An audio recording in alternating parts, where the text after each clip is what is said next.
All right. Welcome, everybody, to the Crit Files, your once weekly follow-up podcast to the hit In the End actual play D&D Let's Play We Go podcast. Number one. Number one. America's best. The blue ribbon of D&D podcasts. So, we survived the prison of pain, as I forgot that was the first part of this. Yeah, there was a lot that happened in this short amount of time. We had a lot of decision making to do, which I think makes it really breaks things up into like chapters in a way. Yeah. But the prison of pain, Torag's domain, the Harris's ritual field, or whatever you want to call it, we survived after killing the bad guys. Ace and Ben went into the teleportation circle and had to deal with the Harrises. How bad is that itch? Leaving the Harrises? For me, it's pretty bad. Yeah. You want to know their names? Yeah. Sure. Hit us. Oh, yeah. I guess we never learned them. The man you talked to was Cristobal. And then the two No-ho sisters Hank? No, Hank, yeah. I was about to say. Coco and Vera. Oh. Yeah. Oh. Okay. So those were the ones that were in the room that they teleported into eventually? When they went up to the Harris family, those were the ones that weren't the guards. Gotcha. Those were the family members themselves. Eventually, they were going to come and capture us with other guards. Yeah, I'm not a big fan of capture. Yeah. They were the only way in after the teleportation circle was a no-go was the way they send prisoners in. Okay. Was through the tubes. Oh. I didn't believe So that was there a barracks? A barracks? There's there's guards at the home. I wasn't thinking that there was like a barracks at the end of the You stairs. just made it sound like there was an endless supply of guards there. Well, I didn't think we'd like open a hatch and we'd like wake up to a dozen guards like in their bunk beds, but like more that they said guards were coming. So if we tried to go that way, we'd encounter a bunch of guards coming. You know? Well, either way, we made it out. You made it out. Yeah. Yeah. That's the important thing. Yeah, and I was not sure what was going to happen from that whole thing. I thought for sure the teleportation circle would be our way out, but I know I'm jumping ahead. I definitely of it, enjoyed the way it. yeah. Yeah, it was fun. Yeah. But Ace asking Val Yeah. to murder his Yeah, father. That's jumping That away. threw me for a loop. Yeah. That seems to be the thing we got to talk about. I mean, is there anything we want to mention before that?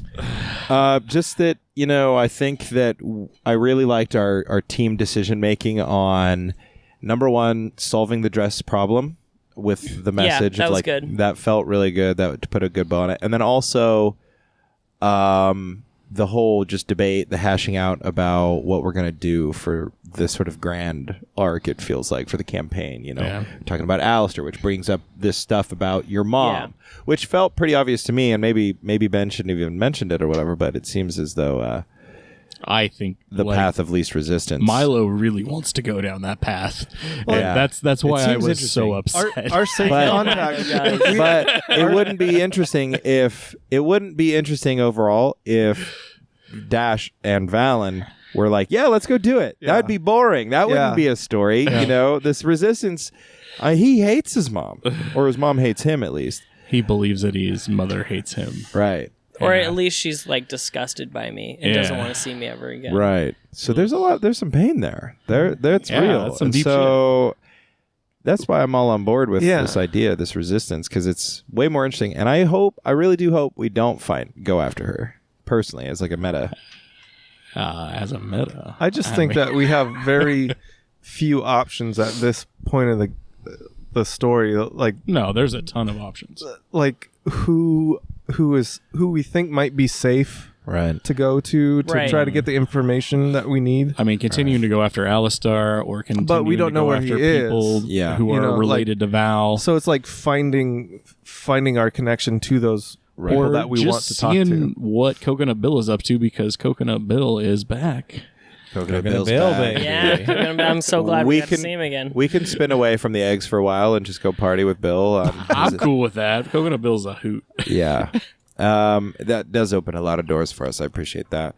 Mm-hmm. I personally feel as though, like, Alistair, like, the grand goal of finding Alistair is great. Doesn't feel like we'll find him by just like, okay, let's go find Alistair. It'll be let's go track down more eggs. Let's go track down more people from Valen's order. I think he'll find us. I like the idea of like, Val, who gave you safe harbor? Who are these people that secreted you through the world as you were delivering these things, and let's go find those people and be like, why did you do this? Who did they have something on you? I mean, did you believe in this? Where is the support structure? Yeah, there's enough information missing that makes it really intriguing. Right. But enough is there for us to actually go after it. And right. It feels like there's something there that we could unravel. We could unravel the conspiracy from the roots almost. Yeah. But yeah. And then maybe, who knows, maybe Helen will play a part. Helena. Keep saying Helen. Yeah, definitely bringing that element in. I was thinking about like Ace. He's like almost there to like forgiving his father. Yeah, like he wants. Like I thought you did. There's like a part in a previous episode of him that wants to forgive him. It was. Oh my God, my father is still alive. I figured he was dead. Kind of. And you know, he may have said some things, but at the end of the day, it's like he still kind of wants him dead. And if there is an easy way to get rid of him without having to do it himself, because like in some ways Ace is still kind of a childish coward. Yeah. Who really couldn't like act in that way, right, in my mind. And asking Val to do it kind of made sense because he had this hesitation with finding his mother. And that's kind of a similar situation to what Ace is dealing with, where he wants his father just gone. When you pulled him into the room, Dash, how, after hearing the story and getting a little bit more of the facts of the case, like how close was Val to? Yeah, was that on the table when you drinking? I rolled a d20 and said 10 or above, I kill him right here. Wow. And under 10, I don't. Because for me, it was like the aspect of Torog and my vampirism is pulling at me, telling me like, well, we kind of want to do this. And so I was like, well, I'll leave it up to a roll. And I rolled a 6, and that's when I like kind of patted him on the shoulder, and I was like, you have no idea how lucky you are. Yeah. That would have been so fucking interesting. Do you think Ace would have been happy? Yeah. Like yeah, he would have. He would have temporarily. He would have felt like I feel like justice was served, and like things were right, and he was like straight with Val, and him and Val would probably have like a very different relationship moving forward. But also because you kept your hands clean. Like if you had to do it yourself. Ace didn't have to do it himself because is there a scenario where Ace would? No. Well, yeah, I'm sure there's a scenario where he would have. I was definitely considering like, we'll get him near the edge of the boat and just push him off. And I was like, no, no, it's got to be more poetic than that. Yeah, which reminds me, I'm so glad that sending stone is gone. Oh, yeah, that was a liability. Threw the sending stone off the that was so much Jeez fun. Louise. I love the sending stone. I love how you guys used it properly and how Val was going to use it properly. And I was just like, no, fuck you. I'm still mad. Yeah, there's a lot that could go on with that, and I not the messaging stone, but just the I do sort of think that there was a theme this whole running session of like parents, you know, Bill's parents, 100%. Everybody's parents, everyone's parents, right? I'm the only one that seems to have a healthy relationship. But even still, the oath that I made to you sessions ago on the boat. We will not let them come after your parents. Yeah. That's a driving force in everything that's why I went through the teleportation circle. Yeah. And so even though your parents are fine, they're safe, that's important. Or so we think. We're assuming that Dress is being honest. Right. Which is good enough for me. I mean, it was convincing enough. Supposing that I could hear what was coming out of that sending stone, it sounded believable enough that he's got to know that we killed a god down there, basically. Yeah. So there's no way we were getting out of that unless we did. Yeah. So that would have been interesting. I think it would have been really interesting if, but I liked what Dash flung back even more. Mm-hmm. The counter offer was your perfect. father and we'll go find because what I love about it is that like even though Ace is close, I almost don't think he can now that Val has said it. Yeah. I almost don't for sure. It's a challenge. Now it's like, well, fuck you. I'm not gonna do that. So Val gets what he wants. Yeah. And also gets to fuck with Ace. Yeah.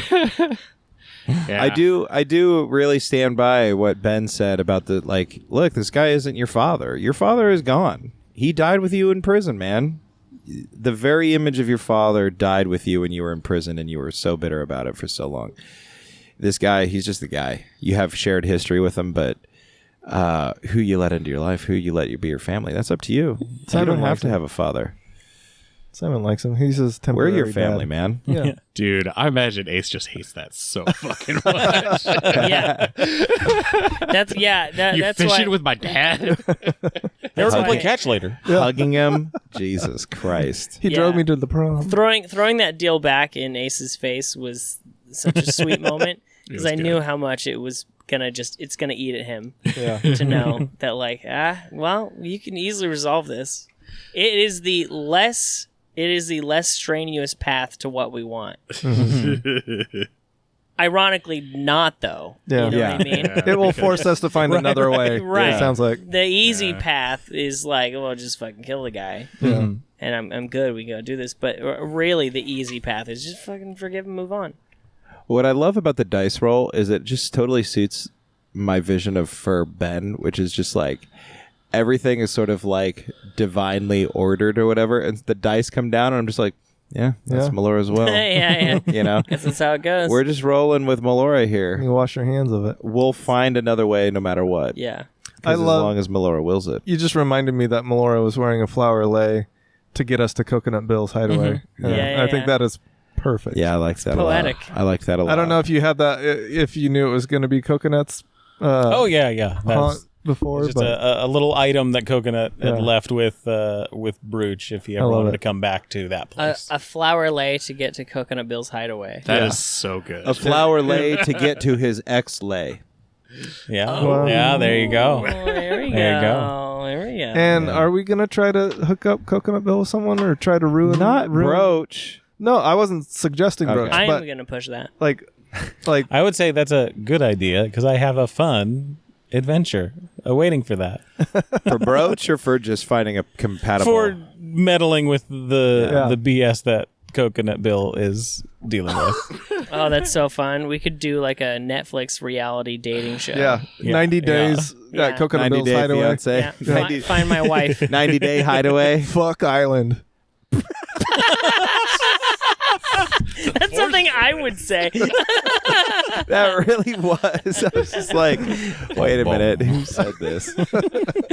That's great. Oh, the pause after was painful for me, We're but trying to figure out who said it. We were trying to come up with clever things to title this imaginary show, and Caleb just goes, "Fuck Island." That's it.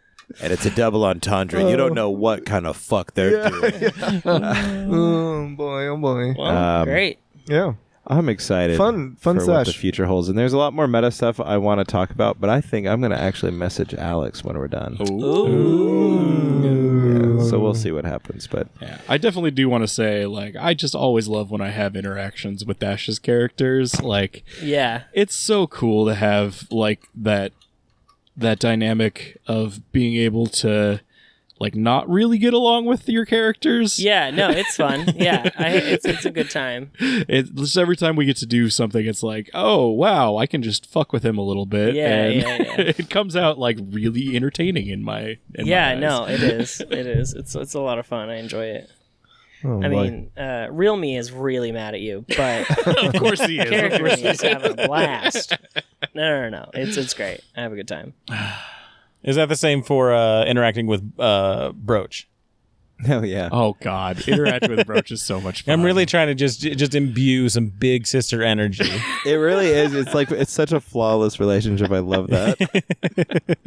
Yeah, definitely interacting. Oh my god, every time it's just yeah, I gotta do this. It's there's this part of me that's I really don't want to roleplay this with Alex right now. No, that's the best. There's nobody better to do this with But than then your it's homies. yeah, this is what Ace would be doing at this moment. And Corgan waking up in your bed was That was perfect. I love that. That was perfect. I just love the idea of you're just I'll sleep on the floor in case she comes down. In case. Just in case. Clearly. Yeah. She can have the nice blankets and the pillow. I'll just sleep on the floor. so. Am I? There's Corgan. Is it a romantic thing or is it a brother sister thing. Like he definitely has a huge crush on her. I think it's romantic one like way. every boy who's had a crush on their friend's like, older sister. Yeah, that's totally what it is. Okay. It's just like I wanted to make sure I wasn't misreading sister, and obviously he's got to have a crush on her. Yeah, I think that's. I just like to think of you trying to sneak a creepy little kiss on the forehead before they wake up. And it's Corgan, and he's like, or Brooch looks just enough like his sister. I don't know. I think that's kind of a fun thing for me to play with Ace, is that he's like this big, scary, he's this small, scary barbarian that, dives into every kind of battle, but like anything totally uncomfortable. Yeah, anything involving his personal life is just like this mess that he has no idea how to navigate. Basically, he can't use the same tools. Yeah, you can't just hit with those problems. Yeah, you just can't attack. Rage into love. Yeah, if you can't punch it in the face, he doesn't know what to do. Yeah, Coconut Bill he gets. Yeah, yeah, that's great. Well, anything else or what? I think that's about it. I'm excited for the next one. All right, guys. Well, this has been your Crypt Files, your once-weekly follow-up podcast of the Hit In at the End Actual Play Let's Play We Go podcast. And we will return on Monday with your next installment. We're going to figure out what Coconut Bill has in store for us or not. Who knows? We need to talk to his seer and figure out what's going on. So we'll do that here Monday at dndpodcast.org or inattheend.com or wherever you found this podcast. Until then, grab your sword and keep on adventuring. Oh yeah, and we got a black belt on the team now. Yeah, it's about time. Great. We got a list of targets.